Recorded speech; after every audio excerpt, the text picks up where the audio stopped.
When will the pain end is the question everyone's asking. Or more specifically, when will the volatility end, particularly in the broader markets? I mean, here's the Bitcoin one-day chart. Look at this. We started the morning at 105, then we just immediately dipped down for no reason whatsoever to 101.5. Yesterday, it was the same thing. You can't really tell on the one-month chart, but we started at 107, and then we dipped see right there, we started at 107, then we dipped all the way down to about 102.5 a couple hours later. So this is just weird behavior in the markets. Toshi's chart is kind of showing the same thing.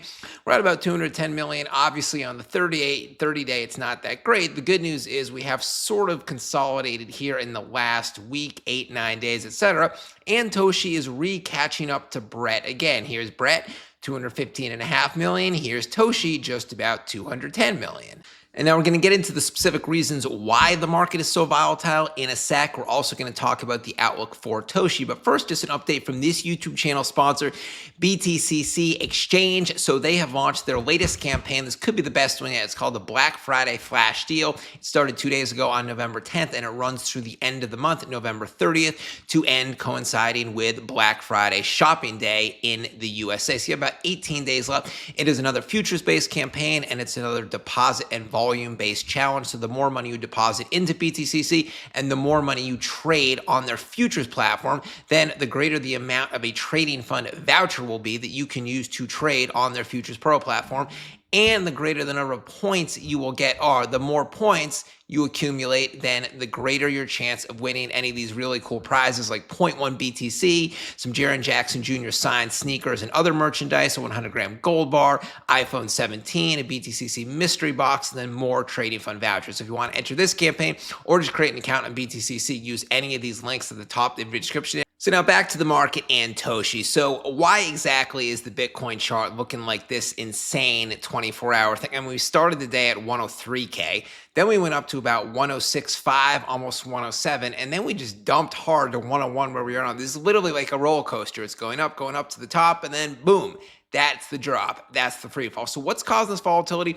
Well, there's good news and bad news. So we can start with, I don't know, the not so great news. The tariff checks, $2,000 tariff checks are coming. It hasn't been confirmed, but it certainly looks like it's going to be confirmed. I would have thought that would have pumped the market. It didn't.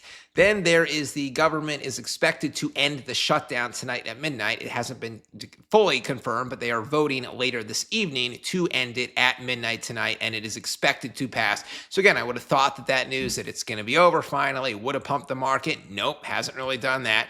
Then the tariff fears I would have thought would have been subsiding now, particularly with Canada and China. I would have thought that would have pumped the market. But back in February, March, April, when we have tariff fears, it took a good 2 months. Right now, the market has only been down for about 4.5 weeks, 5 weeks, not the full 8 weeks. Now, the good news is that we haven't heard too much about the Wintermute Binance rumored lawsuit. If you don't remember, Bloody Friday, October 10th, when there were mass liquidations, Wintermute, which is the biggest crypto hedge fund out there, the biggest market maker, they lost like $150, $200 million on Binance's futures exchange. They were going to sue Binance for it, basically citing just the exchange not working properly and doing faulty liquidations. So that would have been terrible. The biggest exchange and then the biggest crypto hedge fund embroiled in the legal battle. Thankfully, we haven't heard too much about that in like 2 weeks or so. So it looks like that was just false rumors. So that should pump the market, I would think. So now, is the market going to go up or down is the question. I think we all agree it's going to go up at some point, but when is that going to happen? Relatively soon, or do we have another few months?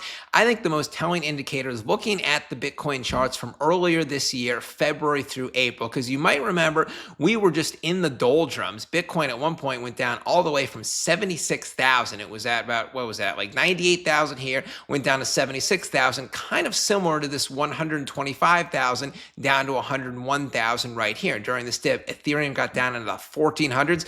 So the question is, how long did this dip last? And then how long have we been going down currently?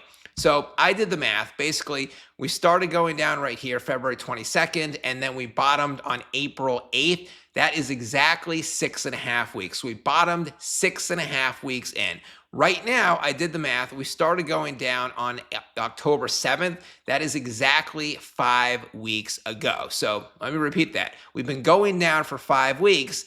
Last time this happened, we bottomed 6.5 weeks. So maybe we'll have another week and a half before we start uptrending. We shall see. Now, how long did it take to fully recoup? So we started going up after 6.5 weeks, but when did we get back to the levels we're at currently, 98,000? Meaning, when are we going to get back up to this 124, 125? Well, I did the math. That happened on April 8th, it looks like, right here. So that is exactly, we're talking about 10 weeks since it happened. So again, it took 10 weeks to fully recoup. We are at 5 weeks now, so we might have another 5 weeks before we hit 124.5K, but it looks like we are going to start going up. We might be bottoming in another week, week and a half. Now back to Toshi. Let's see what the community is up to. Are people bullish? Are they bearish? You know, the community is typically positive. Coco hasn't really been tweeting too much here. Just saying, you know, you got a bunch of thank you notes from people just thanking him for sticking with the community and being positive and spreading the good vibes. The Toshi Twitter page, they're doing some memes. Discipline over doubt, focus over fear, eyes on the infinite, we don't stop. No mercy for the bears, together through it all. Just preaching persistence and positivity. Those are these stalwarts of the Toshi brand. This guy here, XD, he did some... basically, TA said the market's been rough for a few weeks. That's often the reset before the next run. I agree, as I just showed you. And he says the OBV, that is the on-balance volume, keeps making higher lows, while price drifts down sideways. Buyers are soaking up supply. When the OBV breaks out of the squeeze, price usually follows. He basically, in a nutshell, he's showing that the stairway to heaven is still intact. Silent Whale, he also did some TA. He said the chart looks like it feels like it's getting ready for something big. The price keeps climbing slowly every time it drops. Buyers jump right back in. The support is solid, and the RSI shows quiet accumulation just like before the last breakout. What else do we have? Mr. P, this is the bottom. Load the boat. Toshi is one to stack. Toshi Whale pointed out that Blue Cats and Binance go so well. This is a tweet from the Binance intern. Now, in all fairness, the original tweet was a yellow cat, but I kind of like the look of a blue cat better. And that's it, guys. So, you know, just stay positive. I showed you the charts. I think we have another week at these down levels, and then we are going to start going up. Obviously, you can never time the market. It could be tomorrow. It could be in another couple weeks. It almost certainly won't be in more than a month, I don't think. We're just down for too long. You know, it's going to turn around at some point. Anyways, you do your own due diligence yourself. Never invest more than you can afford to lose. I will be back later in the video. Bencrypto signing out. Catch you later.